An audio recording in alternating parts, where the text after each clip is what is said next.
एक बार फिर मानव तस्करी गिरोह ने चिंताएं बढ़ा दी है, जो नौकरी चाहने वालों को विदेश में रोजगार का लालच देकर उन्हें दुर्गम सीमावर्ती क्षेत्रों में अवैध श्रम केंद्रों में धकेल देते हैं। म्यांमार थाईलैंड कॉरिडोर इस तरह की गतिविधियों के लिए पहले से ही कुख्यात है। ये परिवार हैदराबाद का रहने वाला है।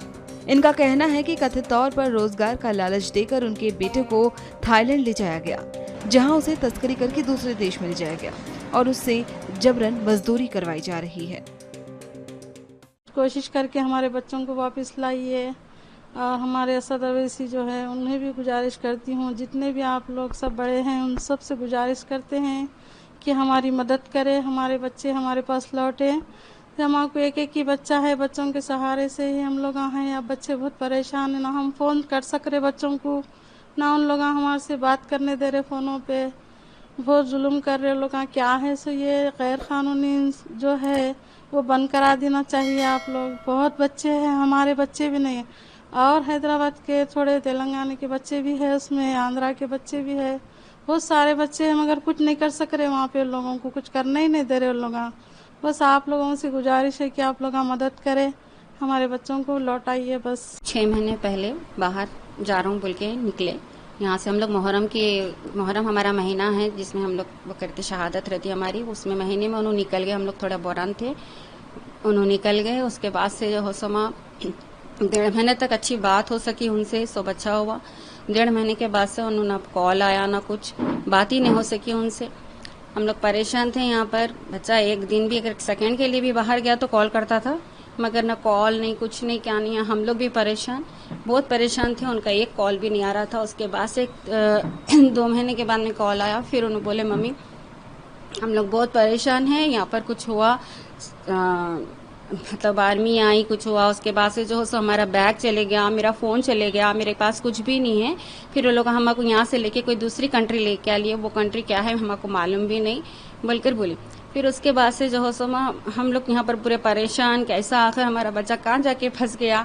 इन लोगों को एक बुलाए वहाँ पर थाईलैंड में बुलाए, थाईलैंड जा रही बोल के। फिर उसके बाद से जो हो सो बच्चा बोला मम्मी हमको थाईलैंड बोल के लेके गए, वहाँ पर जॉब वीज़ा देते बोल के। फिर वहाँ से हमको आँख में पट्टी बंद के लेके चले गए।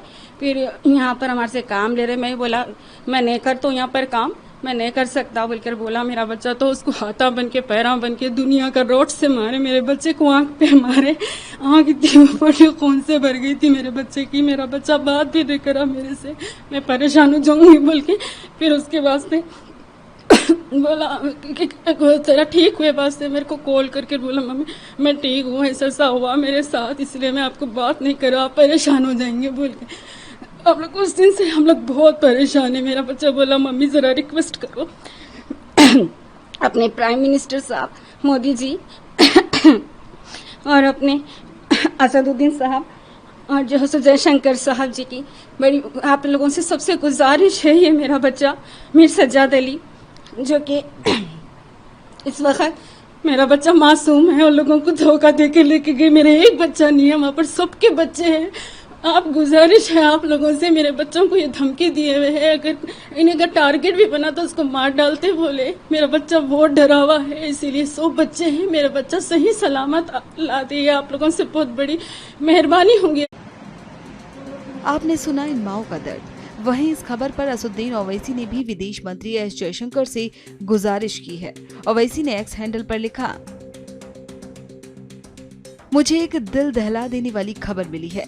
कम से कम 16 भारतीय नागरिकों, जिनमें हैदराबाद के 3 निवासी भी शामिल हैं, उन्हें थाईलैंड में नौकरी दिलाने का वादा किया गया था, लेकिन उन्हें म्यांमार थाईलैंड सीमा पर ले जाकर गुलाम बना लिया गया है। उनसे प्रतिदिन 18 से 20 घंटे जबरन काम कराया जाता है।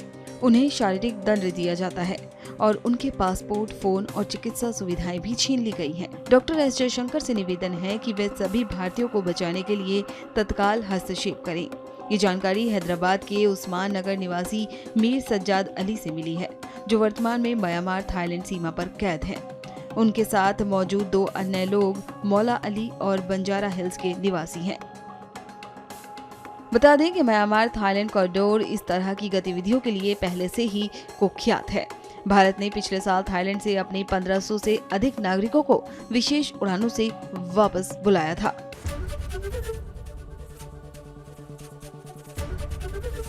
एबीपी गंगा, खबर आपकी, जुबान आपकी।